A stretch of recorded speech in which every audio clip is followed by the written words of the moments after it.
Hi, Ellie. Hello. Thank you so much for taking the time to have this conversation with me. I can't tell you how excited I've been to get you on here and pick your brain on kind of all the mindfulness things, which, I think for the Healthified magazine interviews I've been doing, I would say that the mindfulness piece and the spirituality side of things is just as important as eating right and exercise and other things that you would consider wellness. So it's just so great to have you here to kind of pick your brain on all of that. Awesome. Well, I'm so excited. I've been looking forward to this as well, just to be able to have the chance for us to chat about the things that we both love so much. I know. So thanks. Yeah. And for those of you who don't know, which would be every single one of you, Ellie is my personal life coach. And I've been working with her for probably, I want to say, almost 3 years now. And she has completely changed my life. In fact, I don't think I would be doing Gratisfied or any of this if it wasn't for you, because you've just helped stir up confidence in me that I never really had professionally. So just wanted to give you that introduction before you introduce yourself. Awesome. Well, thank you, Sarah. Yeah. So if you could just kind of tell people what you do and how you got to where you are today. Sure thing. So I am a life coach. I'm a certified life coach. Did my training with Martha Beck, the Martha Beck Coach Training Institute. And also I'm a meditation and yoga teacher. So I've been teaching yoga for probably over 20 years now, which is always wild to think that I'm that old, that I could have been taught for that long. And I've been teaching meditation more consistently in the past, I would say 8 years or so. And that work, the meditation work that I incorporate, which has been taught to me by my teacher, has been a really large component of my life coaching, which was not necessarily my intention when I first began practicing, and not something that I learned through my coach training either. But I've integrated a lot of sort of what I would call the inner work or the awareness-based work that I have learned through experience in my own practice and by support with my teacher. So I incorporate a lot of the mindfulness components, the self-awareness work in the coaching that I do with clients. And as you know, Sarah, like I work with all different kinds of clients on a variety of things. And so in my own personal journey, wellness or well-being or health, like all of these things to me sort of connect and come together, is such a critical component at the foundation of really everything else we do in our lives.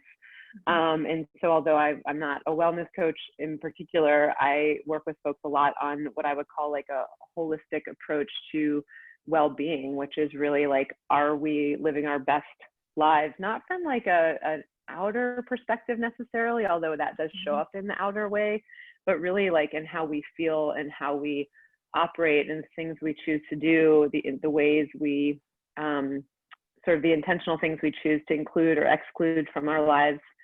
And I love my work. So that's me. And it's sort of in a nutshell.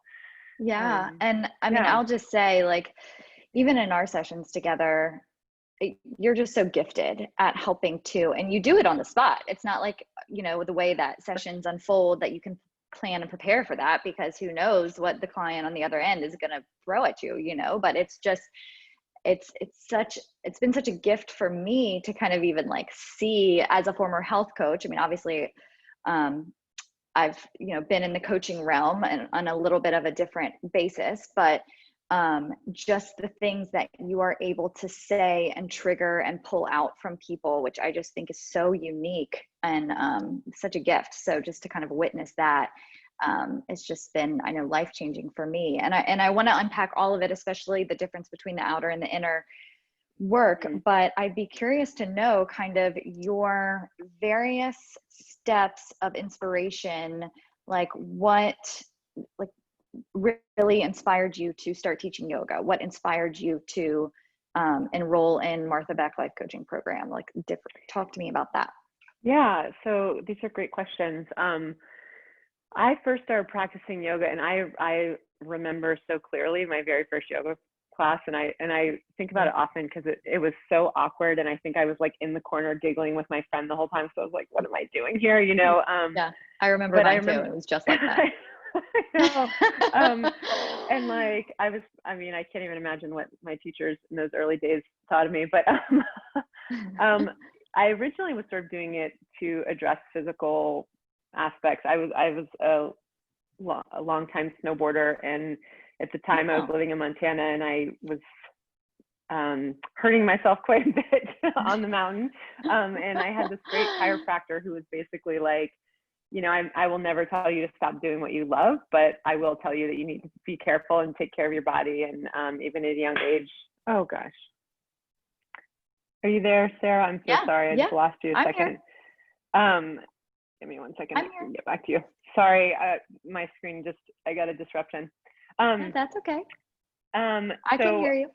Okay, so I started trying to do yoga to be like, I guess I'm supposed to do this thing. But pretty quickly, as there was something about it that I was like, even though this feels awkward and funny, like I kept coming back to it. And then actually I got into Ashtanga yoga. That was really my first practice, which I practiced for quite a few years. Then ended up in a place where they didn't have the Ashtanga practice, so I was sort of going to a different studio, and I really started to recognize the value of sort of being able to cultivate things from an inner perspective. And this is where it sort of shifted into that inner space of like, oh, like if I wish to be more patient in life, that's actually something I can work on through this physical practice in an interesting way.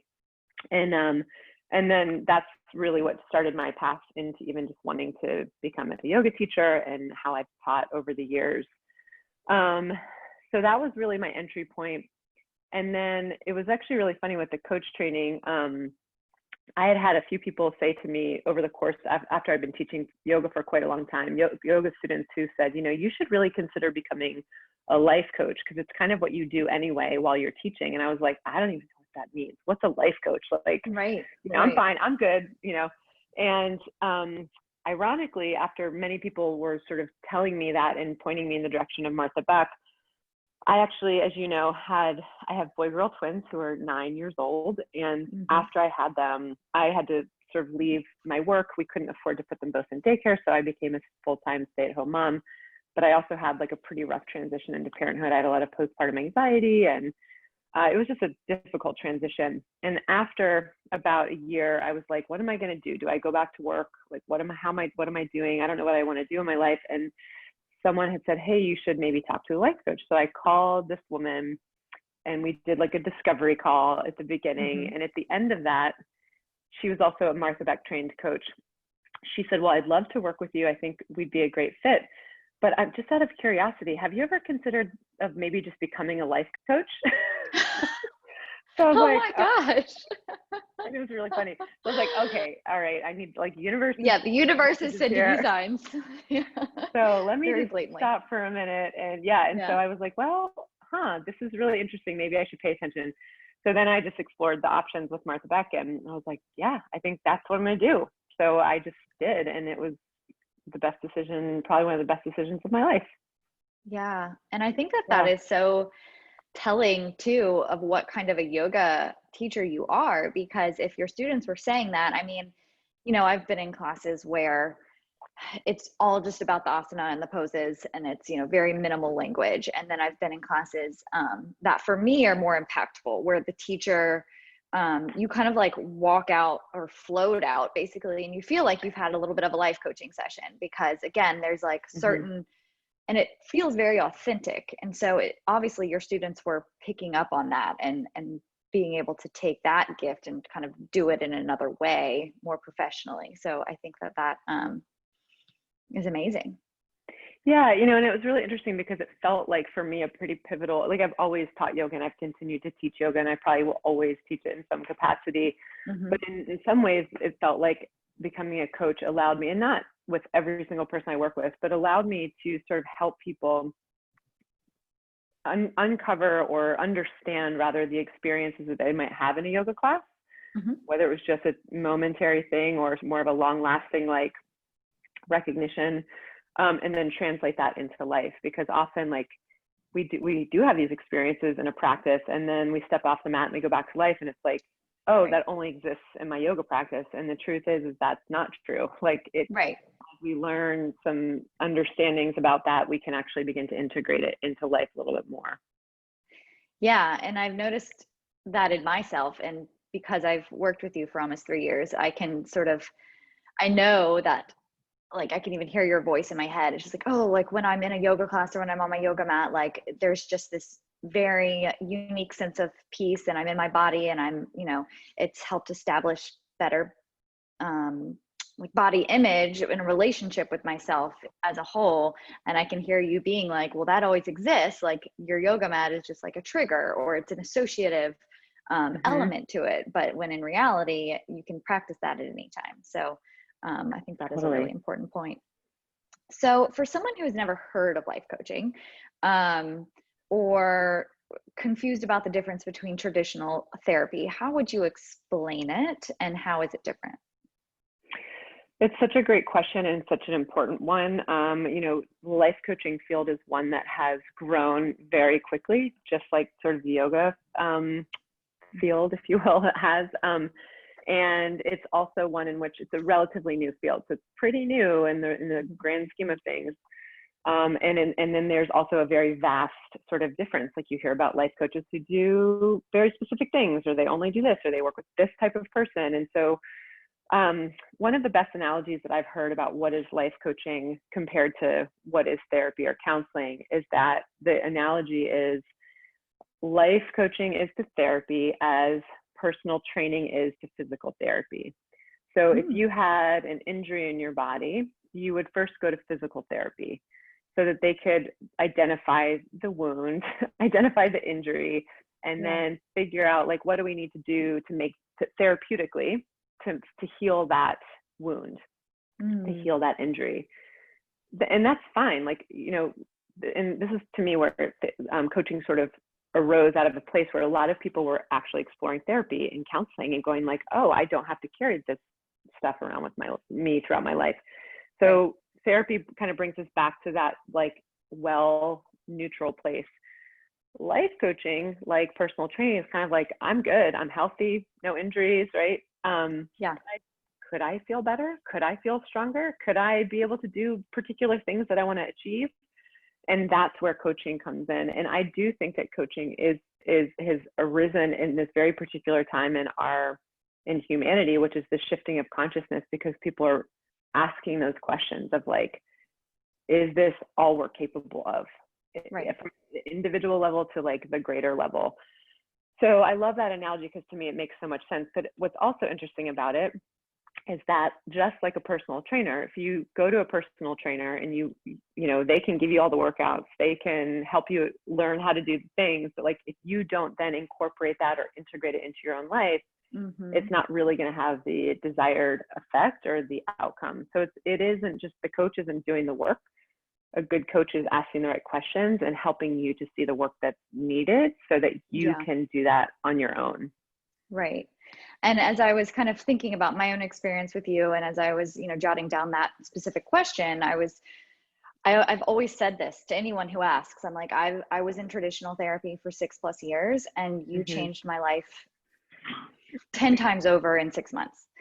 And so obviously every person is different, and I think it just depends on the individual and what they need. But I think for me, and you can correct me if I'm wrong, it was like traditional therapy kept me very rooted in the past and like wanting to analyze my upbringing and my relationship with my parents, which is all fine and good and necessary the majority of the time in order to like take that initial look at yourself and why you're kind of operating the way that you are. But I think once you uncover then there's only so much you can do to rehash the past. And obviously you and I have worked with that same foundation too, but it's almost like, okay, let's be more forward thinking and like kind of what is it that you want from here? Totally. Yeah. And, and that's the thing is, and I do have clients who say that exact thing to me, which is sort of like, you know, this has been so much more useful, so much more helpful. And I say, I never lead with that. Like, you would never find that on my website. Like, because the thing is Right. there's a time and a place for therapy and counseling. 100%. I've been there many times throughout my life, you know, and will be again, probably. I have no doubt, right? Like, these are the supports of life, but there can be an experience, which is, and this is where I feel like, at least from my perspective, and where I integrate sort of the philosophy of yoga and meditation, which is this idea that, like, the idea that we are undoing layers of identity in order to recognize the truth of who we are. And in sort of when we go back and explore, and when the time is done to explore, there's actually a distinct feeling of, like, I just feel like I'm sitting here in almost like further solidifying this identity that I'm actually ready to be done with. So by all means, it's a place to go, because that's the place where you have to begin the healing. But I do feel that there's a distinct shift when people are like, the healing has occurred, or enough healing has occurred. This isn't a wanting to bypass that or avoid it. In fact, it's like, I've looked at it, I've explored it, I've gone through the process, and now I'm ready to let it go, or for it to let go of me. And so there is this underlying wish to be like, who can I be? Not so much who am I or how did I get here? Because you and I talk about that a lot, and I do with all my clients. Like, we look at, this is who I am as a result of the conditioning that was developed within me, by me, in relationship to the world.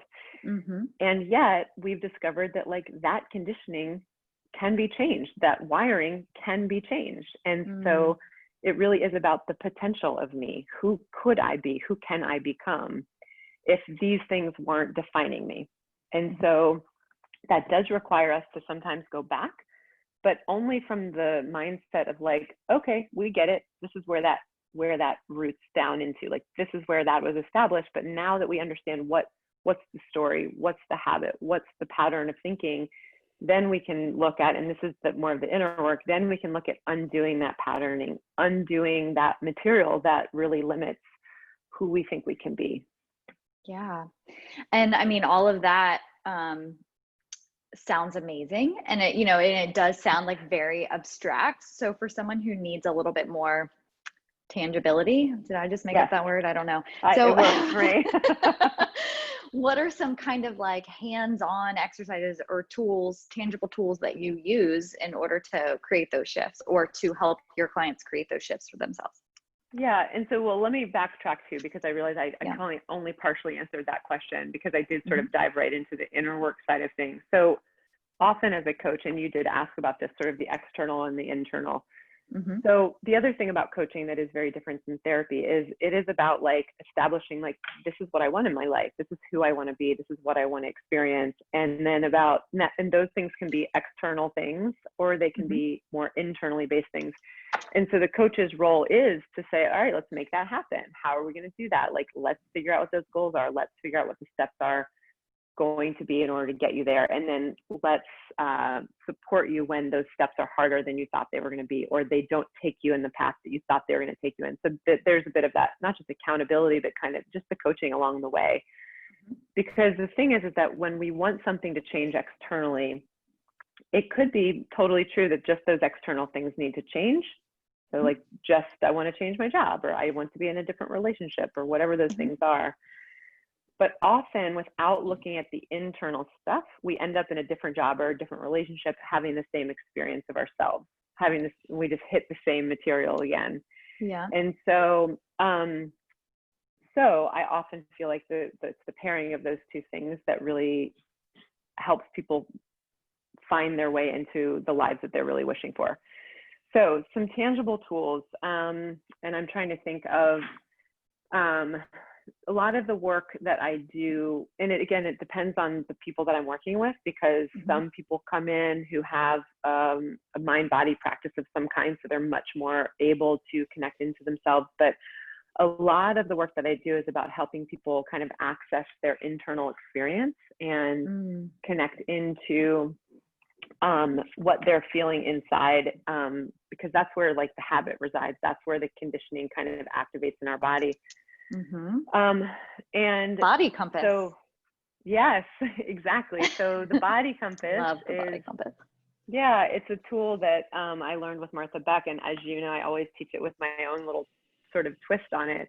So the body compass is a way to begin to feel into, you know, when we're in different situations, if we're doing different tasks, if we're interacting with different people, we can kind of feel down into the body. Does this feel, another Martha Beck term, which I love, I think I shared this with you recently, which is, does this feel shackles on or does it feel shackles off?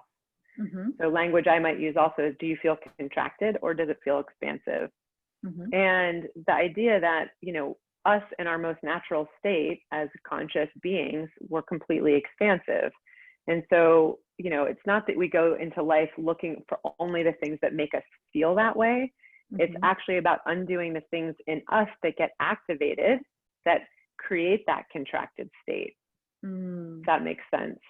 So it's about undoing those barriers, the things that, the habituated responses internally that are happening in relationship to the world, but that's the reaction versus the ability to find neutral and then respond. If that makes sense.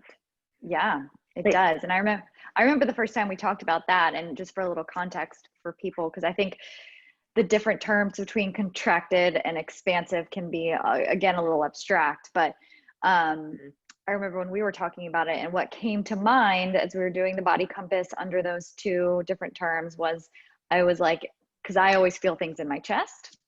And so I imagined this like ball of yarn that like you, or like what, like, do you remember like the peanuts and how they like, I don't know, there was always this like, you know, like dirt that was, I don't know. The dust, like the dust, what is it? I'm like thinking of what is the ball of twine that rolls across the Old West? What is it? Like tumbleweed. Oh, yes, exactly. It was like that was in my chest. And then as I continued on the work, and the getting to more of the expansive state was like, oh, that like ball of yarn was like unraveling. And it was like, or like when you have a necklace that's tied in knots and you like gradually, you know, start to like pick it apart so that it's not tangled anymore. So yeah, just wanted to give a little context for that, because I know that, you know, even sometimes when I think about expansion, it's a hard thing to kind of wrap your head around, but obviously you can't. That's the mind wanting to do that. Correct. Yes. Yeah. But it wants to. And I was just going to say that, like, so much of it, and that's what's, and you know, it's hard because I tend to talk in these like big things. People are like, what is that even? It's like they kind of have a sense of, but we can truly only learn through experience. And so as you discovered, like, you know, as we talked, like, what does that feel like in there? And over, after a little bit of time, you're like, it feels like this super tight, like, ball of yarn. And then you understood that. And then we could talk about, you know, what does it feel like as that's loosening up and as that's unwinding and as more space is coming in there. But it's only conceptual until there's some experiential opportunity that allows us to then understand that knowledge. And this happens all the time, right? We read books and it's like, you can read books that are about this type of material and it's like only a quarter of it lands. And then you're like, I don't know what this means. And then you read it again and all of a sudden there's like, aha, how did I miss this before? Because you have new material, new experiences to connect that with. Yeah, no, I think that's great. And I know I've personally started rereading some of my, you know, spiritual books like that because of, I think we had talked about that before. And I was like, some of the ones that really resonated with me, I want to see what other nuggets I can find in these. But so you mentioned, you know, you threw around some really key phrases that I want to dive a little bit deeper in, and that being like the truth of who we are and consciousness and awareness and, you know, kind of shedding conditioning and mental patterns. And before I go into my next question, I want to say, like, I think having a coach in a journey like this is really important. And you might have some additional thoughts to add, but because I think that as human beings, it's really, the ego doesn't like to kind of shed old layers, correct? Like, I think that can be really scary to us to like release identities that might not be serving us. So what do you find when working with clients kind of tends to be the most common blocks that you see? That's a really good question. And you and I have worked together for 3 years, and it's interesting because even that has been a shift, as you know. Like, I would say at the beginning of our work together was a lot more of that, like, you were speaking about inner experiences, but we were doing a bit more like, let's change these things. How do we tweak your life to make things better? And now, as we've been doing more ongoing practice work together, it's like this, I guess the reason I'm saying this, because this type of inner work, this like recognizing these identities that are holding me back and working to undo those things takes a lifetime. I mean, it is an ongoing work, right? So there's not this sense of like, it's going to happen in an instant. But that being said, I would say that the number one thing that holds everyone back, I would say, is it's fear. Because like you said, the ego in particular, the ego does not want to let go of identity. It's not even like an if, it does not really want to. It's like it does not, because the ego, the recognition of who I am in the world, is so tethered to these identities that it feels like it keeps me intact. It feels like it keeps me solid. Like, if I were to let go of this part of my identity, who would I be? And that's very scary to the ego. The truth is, we don't know, right? That don't know, even the expression don't know, it's even triggering to my mind, right? Like, I actually just felt something in my stomach kind of go like, oh, what, you don't know something? Right. Because, and that's why we don't, it's like, well, if I'm not this identity, then who am I? Who or what am I? How do I exist? How do I show up to the world? Because we have spent so much time solidifying that. I mean, as you know, I have kids, right? I want young kids, and you watch like the process of them becoming these individuals, becoming their names, their identities. This is who I am in the world. This is how I operate. That's actually necessary, right? We have to do that. We have to individuate and become these individuals in the world. And there's nothing wrong with that, except that when we shape those ideas around not necessarily untrue experiences of ourselves, but when we shape those ideas at some point in our life, they start to create more suffering, because we're still trying to operate as if that's the only thing that's true. So I would say, no matter who the person is, it's sort of like, I've worked with folks, for example, I had a client who I loved working with, and he was an attorney, and he talked about often feeling like he was always on the edge of panic. But that showed up not just in work or in actual stressful situations, but like in very like pleasant situations, like interacting with people in social life. And he was really just tired of that.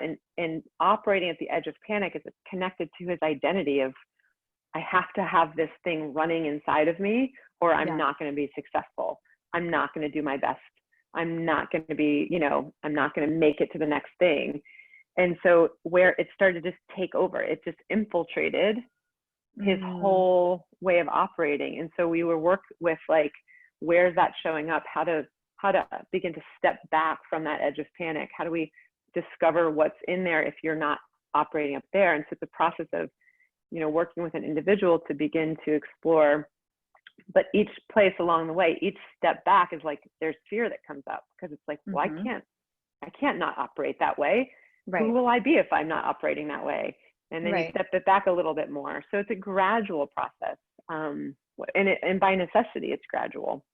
Yeah. And I mean, just hearing you say that, and I think we've even talked about this before, is that, I can completely relate. Like, I think that, I would probably chalk it up that I'm a slightly anxious person, and especially when it comes to work related things and professional achievements and everything like that, which I think can stem back to even like high school, is like, I felt like I needed this underlying sense of anxiety in order to do and achieve and, check the box. And it created this kind of like urgency, but also this intrinsic motivation.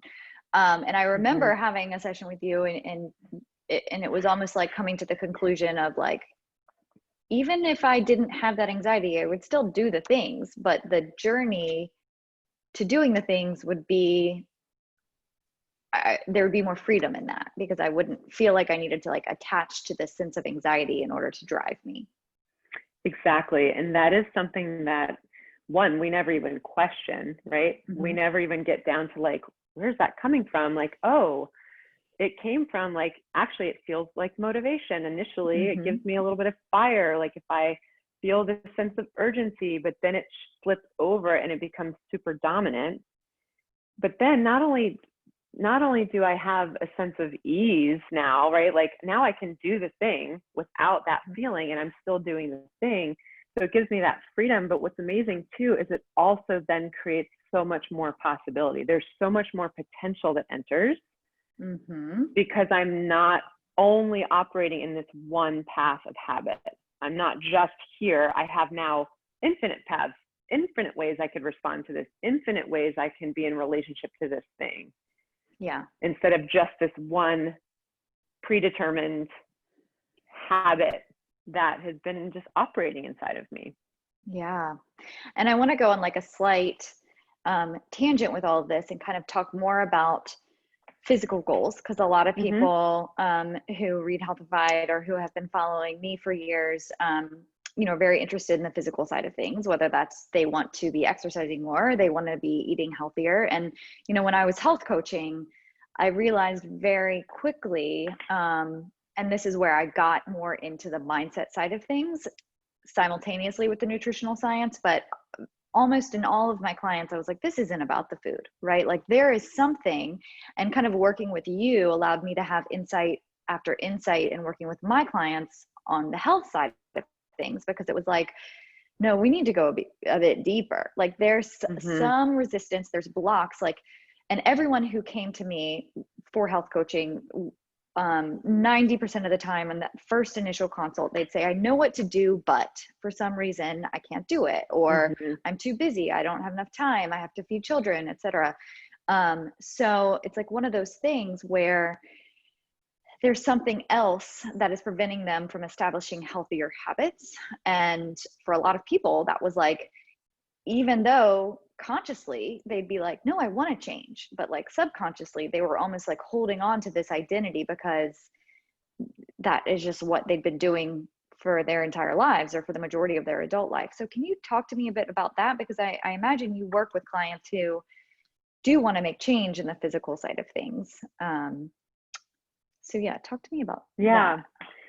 It's such an interesting thing. And I love that you were able to incorporate and just have that understanding with your own clients, because again, Mm-hmm. that's where if you could work all day on the surface, or even like you talked about earlier about like, I have no plan. Like I have no plan when I'm working with clients. That sounds crazy, but I have a general idea of what we're going to work with, but it's always about responding to the people in the moment with whatever's arising, because you could have just stayed right up here and be like, well, here's another thing for you to do. But if they're telling you like, that's not the problem, that's not the issue, like I know what I should be eating, but I'm not, I know what I should be doing, but I'm not, for you to be able to like explore like, well, why, what's the thing that's keeping me from doing that? And like you said, it can very much be, and this, even though rationally you're gonna be like, no, of course I want to become a different person, of course I want to be more fit, or of course I want to Yeah. feel better, and of course I want to eat differently,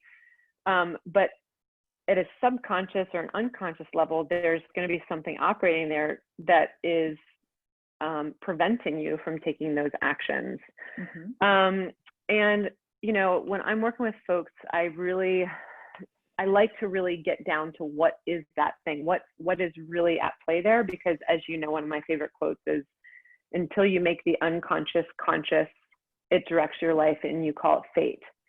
But what we're doing is trying to go like, what is actually being told? What is that connected to? So that we can start to undo that, or even just see it. Because once you see it, you're like, that's not true. Like I actually do want the thing. So Right. that this unconscious thing isn't preventing you from taking the conscious action that you want to take. So a lot of it is that, but in all honesty too, some of it is just straight up like the discipline. Well, let me back up. Before the discipline, it's the really connecting into why. Why do you want to make this change? Mm-hmm. Because when you go down that rabbit hole of why do you want that? And why do you want that? And why do you want that? You get to the root of what someone's really wishing for. And that actually is actually based on how they want to feel. how they want to Mm-hmm. feel in their life, how they want to feel in a relationship, how they want to feel moving through their day.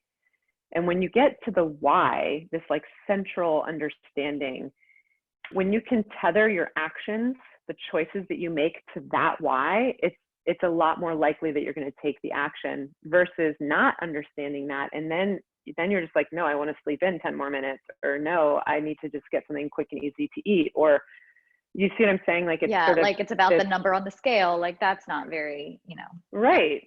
Right. And so like if someone's like, if you get down to the why is like, actually, I just want to feel like I have more energy because by the time I'm done with my workday, like I don't have time for my partner, or I just can't muster the energy to play with my kids, or whatever that is. Like when you get to that, it's never about the number on the scale or the size of my clothes or the whatever. It's really not. It's actually right. about how I want to feel in relationship to myself and in relationship to the world. So once you get that, though, I do think a lot of times it is about like just straight up discipline, and discipline not from a rigid sense, but like one of the books I love is by a guy named James Clear. He wrote a book called Atomic Habits. Oh, I read it. He has, oh, it's great, right? It's yeah. super useful. I read it because you told me about it. Yeah, it was super great. Yeah. So one of the things I love is he has some super cool little like hacks on like creating habits and sticking with them. And this is where sort of the discipline comes in, because he talks about, for example, something like habit stacking. Like there's all stuff that we do every day that like we do automatically, like brushing our teeth, right? Most of us brush our teeth every day. We just do it. And that's a habit that we just created at some point along the way. So say you're working to like maybe incorporate a different type of supplement into your nutritional regime. Put your supplements next to your toothbrush. So like brush your teeth and then you take your supplement. Yeah. Or, another thing I really encourage for people too is often we'll get an idea, say like it's physical movement. Say I need to get in shape. Like I'm just going to start running. Well, I actually enjoy running now. I didn't enjoy it all my life, but I do really enjoy it now. But if I started running and I absolutely did not like it, guess what I'm not going to do? Right. Fun. Right. So part of it too is you need to find something that feels enjoyable in terms of just moving your body and getting your heart rate elevated. Like what is something that you could do that gets your heart rate up? And then do that thing enough that you start to feel the positive, I call it like the positive looping. You start to actually feel the positive benefit. And this with food. Initially, people don't feel the immediate shift of like, oh, I actually feel more alive, more vitality. I'm more awake when I eat these foods. But it takes a bit of time to get into that positive looping. And then once you're in it, like you get it, you're like, I'm going to go exercise because even though I might feel tired, I don't really want to do it. I know I'm doing it because that's the thing that gives me the good energy. I'm going to eat these foods because it supports me. I'm going to take my supplements because they do the thing. I'm going to drink my water, whatever it is. Yeah. But it can take, it's not just instant, so it does require some of that knowledge, but then the discipline to follow through until you do feel that. You can feel both the positive or the negative sort of looping of the effect of not doing those things. And I think that can also, the same can be said even for negative habits that you want to change, and just having consciousness for that stacking or those triggers. Like for example, like whenever I get home at night, like I know I'm going to want a glass of wine, right? But it's like that is a habit I'm trying to decrease. So I'm conscious about it, and then I can start to have that inner dialogue, that conversation. And then I get really down to the like why, and it's like, oh, it like helps me wind down or whatever, but it's like other things can serve that purpose. Totally. But that's where the discipline comes in, because then it's like, okay, I can either choose the thing that I've been doing even though I want to change it, or I can have awareness for the fact that like something else can serve the same purpose, so I'm going to choose that instead. Yes, and this is just such a perfect example, because it is about noticing, what do I really want from this? What is this giving me? Because we're always seeking something, right? Like we're usually moving away from some kind of discomfort, and there's a thing that's going to give us that thing. Yeah. But a lot of times it's fleeting. Yeah. The other thing though too that's really important is that you know, when you begin to recognize sort of the cause and effect of, and I enjoy a glass of wine, trust me, but like the feeling of how I feel after, or even like the next morning or over time after consuming that glass of wine, however many times, like that recognition of, oh, like it might feel, and this is what we're, as a culture, we're so obsessed with instant gratification. Right. We might get, and that's tricky because we get the instant feeling, but the end result is actually worse than where we started. Like, right. Right. And the same is true as like, if I don't get up and exercise, or if I don't, you know, go out for a walk, like no one ever feels worse after going to move their body. No one ever feels worse after, you know, choosing to drink more water instead of having the glass of wine, like for the long term, you know what I mean? Yeah. And so you're right, that is where the discipline comes in. But what I wanted to mention also is when, and you and I've talked about this quite a bit, when we begin to recognize the pain of the choice or the habit, it's only when we actually wake up to the pain that causes us internally or externally that we're then willing to go against the habit, because the habit is easier. Yeah. The habit will always be easier. That's why it's called a habit, right? Like, I just do it because I could be on autopilot. Right. But when we start to go, like, there's a reason you're choosing to drink less wine. What's the choice? Right. Why are you choosing that?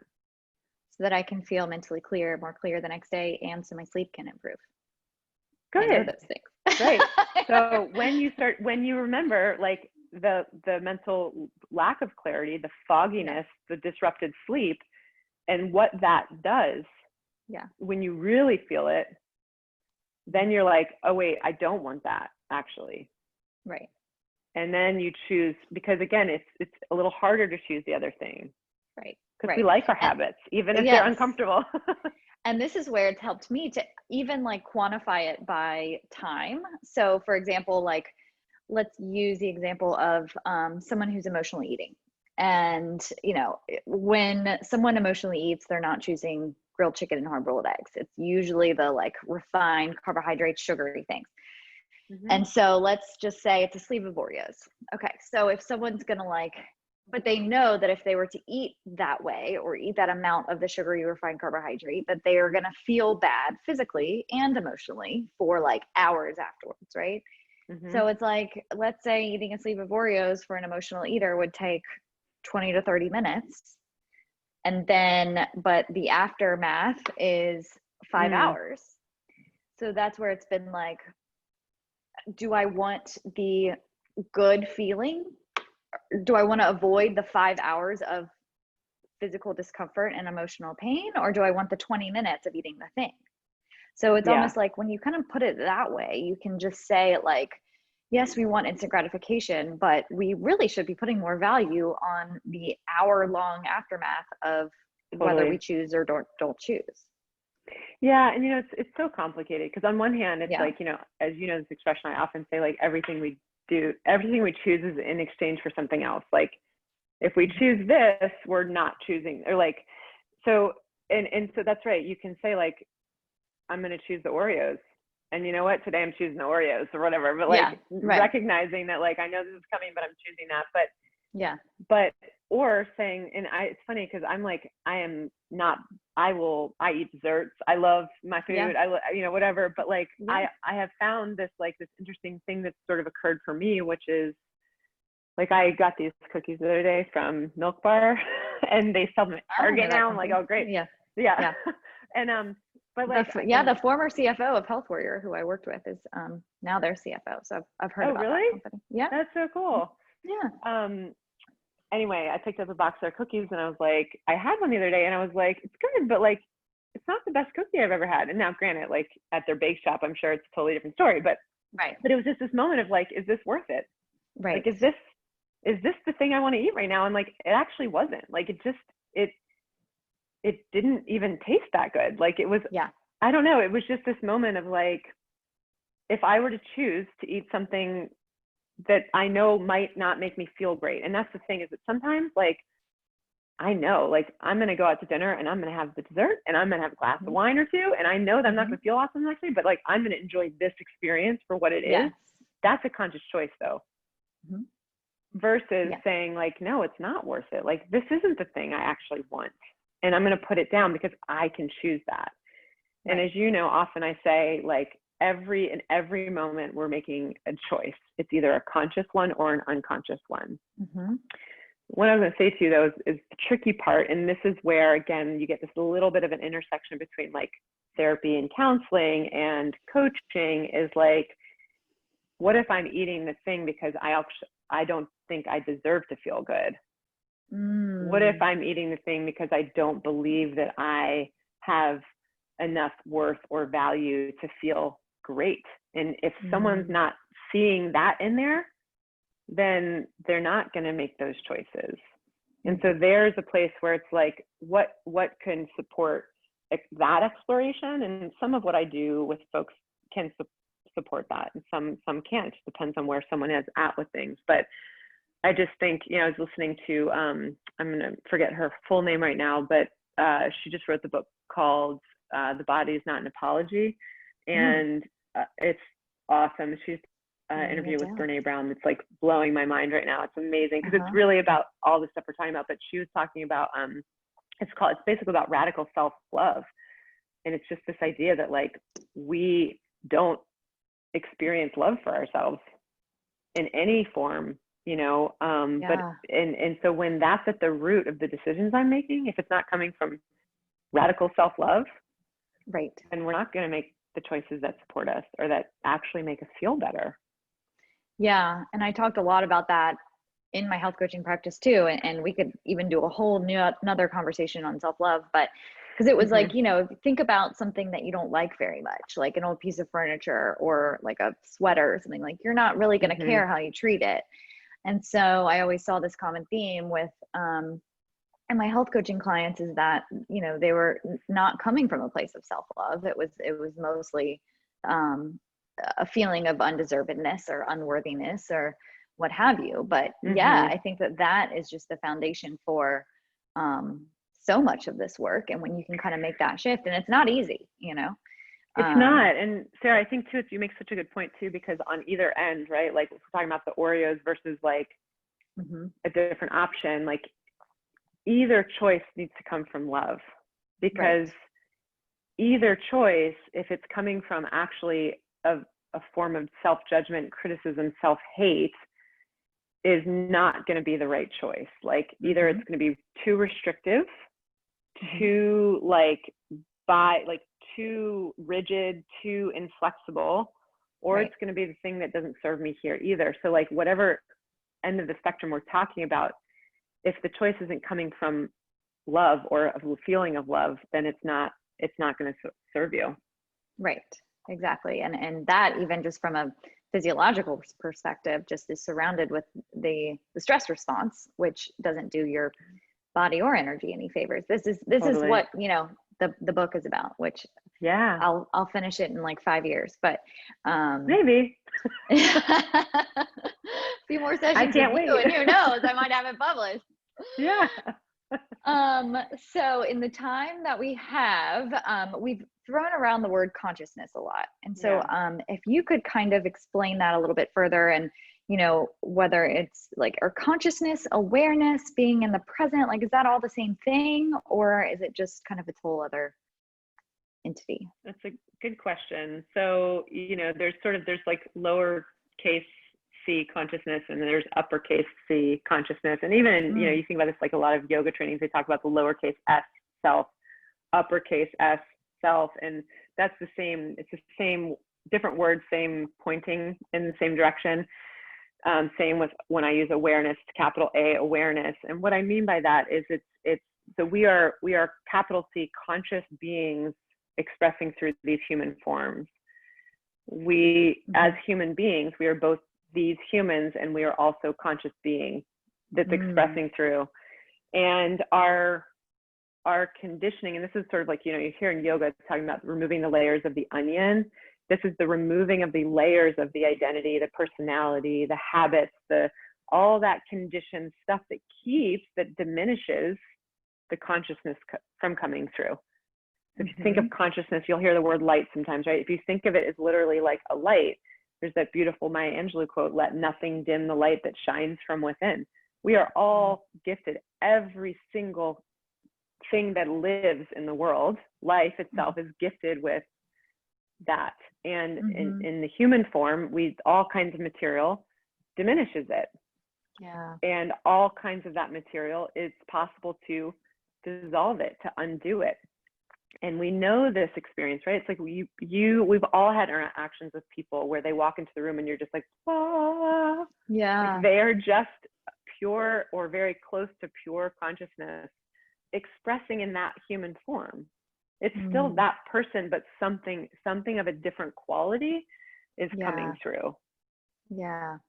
Yeah, that's a really good point. And then you can have the opposite response too, when you just kind of like, you're like, I'm kind of getting some bad vibes and I'm going to stay very far away. Yeah. Yes. And the thing is to have the compassion, knowing that like, that's just that much more material dimming their light. Yeah. And they could work for a lifetime and perhaps never access it. Yeah.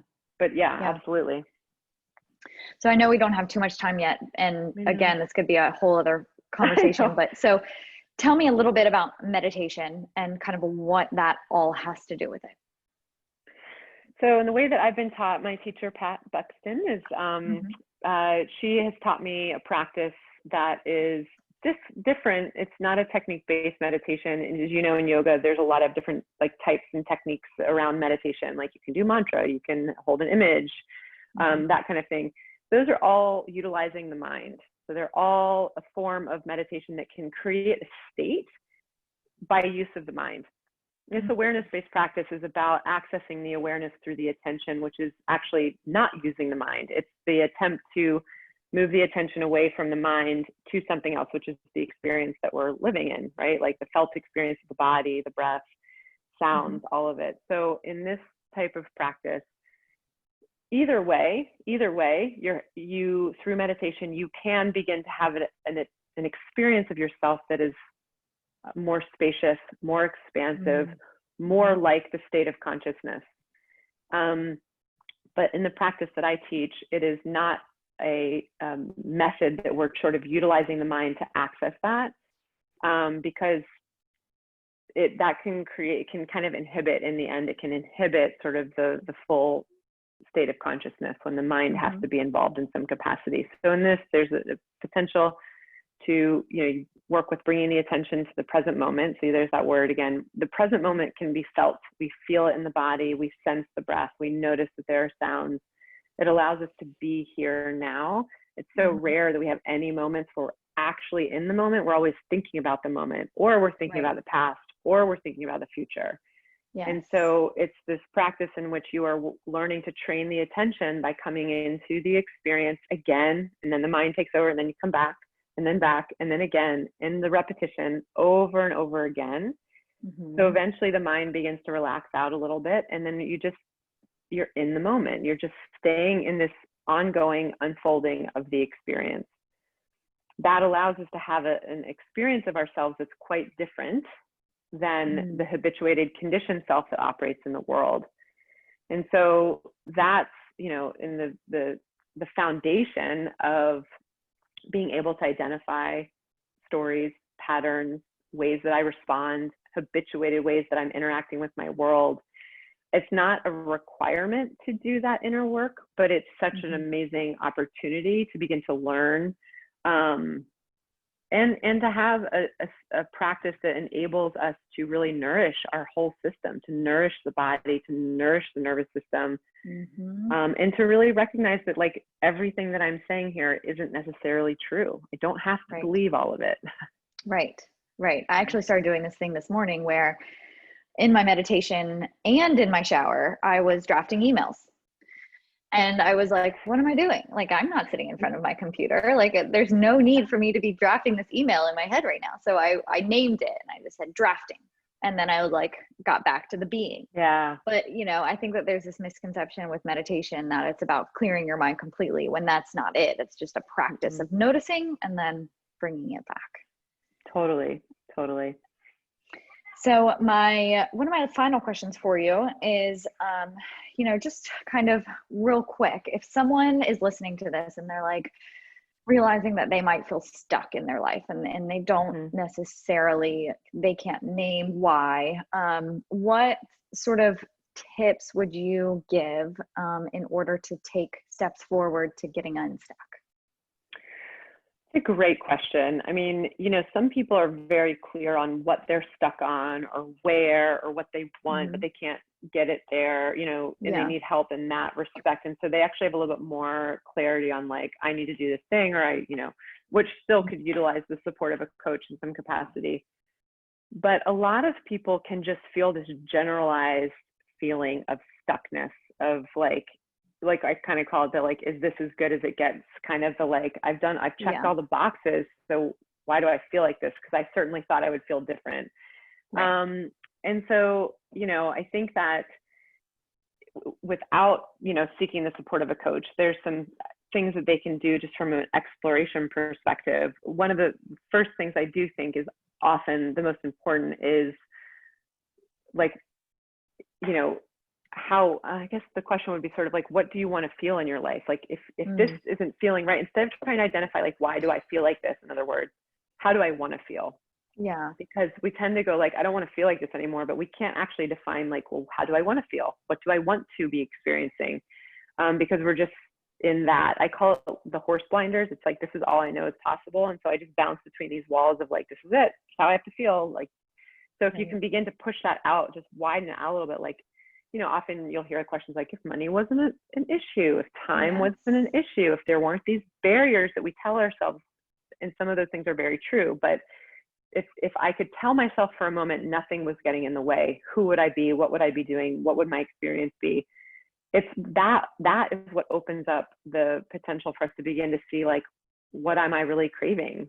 If this doesn't feel good here, what is it that I'm wishing for? And then you can begin to work on like, what is it that I need to do? What are the changes I need to make? What are the, and it's an ongoing work. Like, again, it's not an instant, like I figured it out, right. But I would say just that self-exploration.